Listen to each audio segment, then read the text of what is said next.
C'est l'histoire d'une maîtresse d'école qui rentre en classe un matin et qui annonce aux élèves de se préparer pour une interrogation surprise. Les élèves râlent un petit peu, mais finissent par se calmer. La maîtresse distribue alors une feuille à chaque étudiant. Dès le premier coup d'œil, les étudiants remarquent qu'il n'y a aucune question écrite sur la feuille.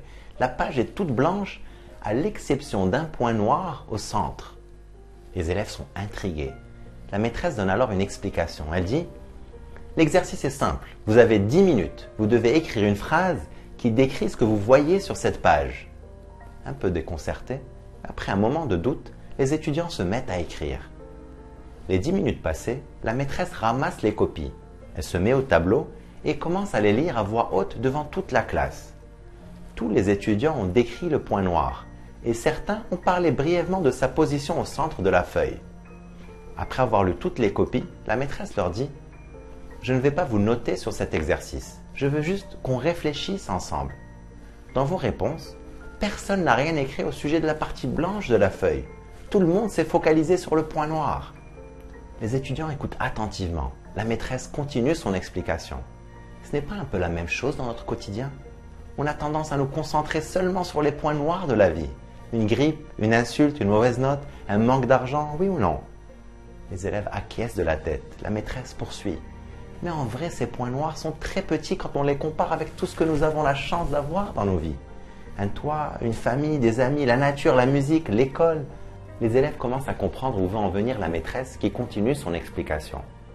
Si vous prenez un peu de recul, vous allez réaliser la différence de superficie entre la couleur blanche et la couleur noire sur cette page. Ne l'oubliez jamais.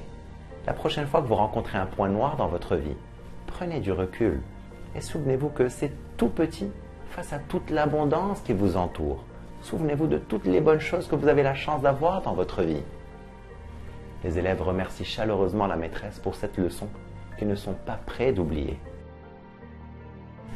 Ce sur quoi tu te concentres se magnifie, ça grossit. Ce n'est pas que ça change de taille, c'est juste que dans ta perception, ça se fait plus grand.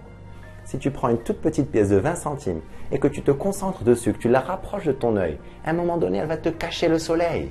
Même si elle est 1 million de fois plus petite que le soleil, dans ta perception, elle semble plus grande. De la même manière, si tu te focalises sur ce que tu n'aimes pas dans ta vie, ou sur ce que tu n'aimes pas dans ton physique, ton nez, tes dents, tes fesses, tes cheveux, ou ton manque de cheveux, ou ton bouton sur le front, tu ne vois plus que ça. Si tu te focalises sur tes problèmes, parce qu'on a tous des problèmes dans la vie, une maladie, une dette, un conflit, un ou une ex, si tu te concentres en permanence dessus, tout ce que tu fais, c'est les grossir et leur donner plus d'importance. Tes problèmes prennent plus de place dans ta tête, parfois au point que tu ne vois plus rien d'autre. Le danger, c'est que tu n'apprécies plus les bonnes choses que tu as dans ta vie. Le danger aussi, c'est que comme ça occupe tout ton esprit, il n'y a plus de place pour du nouveau dans ta vie.